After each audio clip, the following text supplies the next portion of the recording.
Good evening friends. তো তোমরা দেখছো WP motivation YouTube channel. WP motivation YouTube চ্যানেলের পক্ষ থেকে প্রত্যেককে স্বাগত জানাই বন্ধুরা। তো আমি অরিজিৎ দা। তো আশা করি তোমরা প্রত্যেকে খুব ভালো আছো এবং খুব সুস্থ আছো।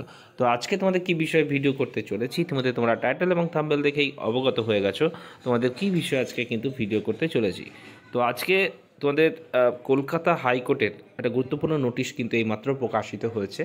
তো অবশ্যই ভিডিওটা তোমরা শেষ পর্যন্ত কিন্তু সঙ্গে থাকবে। চ্যানেলে যদি নতুন হয়ে থাকো চ্যানেলটিকে সাবস্ক্রাইব করে রেখে পাশে বেল আইকনটাকে প্রেস করে রাখতে ভুল করো না, এবং অবশ্যই নোটিফিকেশনটিকে অল করে রেখো, যাতে নিত্য নতুন চাকরির আপডেট যেগুলি প্রোভাইড করি সেগুলি যাতে সবার আগে পেতে চাও।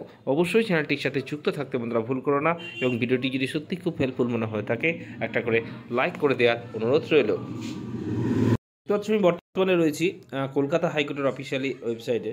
তো সেখানে দেখতে পাচ্ছ তোমাদের কিন্তু যা ফাইনাল অ্যান্সার কি and result of the candidate appear in the Omar best primary screening test, যেটা 29/9 হয়েছিল, তার কিন্তু দেখতে পাচ্ছ রেজাল্ট তোমাদের কিন্তু প্রকাশিত হয়েছে। তো আমরা এখান থেকে ডাউনলোড করে দেখে নেব।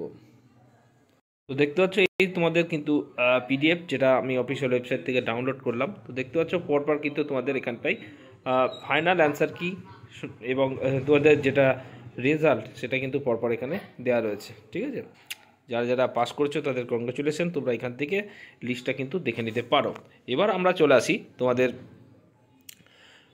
বাঁকুড়া কোর্ট নিয়ে কি আপডেট উঠে এসেছে। তো বাঁকুড়া কোর্ট নিয়ে আমি গত ভিডিওতে তোমাদের জানিয়েছিলাম, বাঁকুড়া কোর্টে কিন্তু একটা ইন্টারনাল প্রবলেম চলছে। ঠিক আছে, গ্রুপ ডি স্টাফদের সাথে একটা কিন্তু প্রবলেম চলছে, যার জন্য এখনও পর্যন্ত বাঁকুড়া কোর্টের যে এক্সাম ডেট কবে হবে সেটা নিয়ে কিন্তু এখনও কোনো মিটিং এখনও হয়ে ওঠেনি। তো এই প্রবলেম যতক্ষণ না মিটবে, ঠিক আছে, ততদিন কিন্তু তোমাদের এক্সাম হওয়ার কিন্তু এখন চান্সেস খুবই কম রয়েছে। তবে ধরে রাখো মার্চ মাসের শেষের সপ্তাহে নেওয়ার এখনও পর্যন্ত চিন্তাভাবনা চলছে। সেক্ষেত্রে পরীক্ষাটা যদি সেই যে প্রবলেমটা না মেটে সেক্ষেত্রে আরও পিছোতে পারে। ঠিক আছে, অফিসিয়ালি আপডেট পেলে আমি কিন্তু ভিডিও করে তোমাদের প্রোভাইড করে দেবো। ততক্ষণে ভালো থেকো এবং সুস্থ থেকো। চলো বাই, টাটা, গুড নাইট।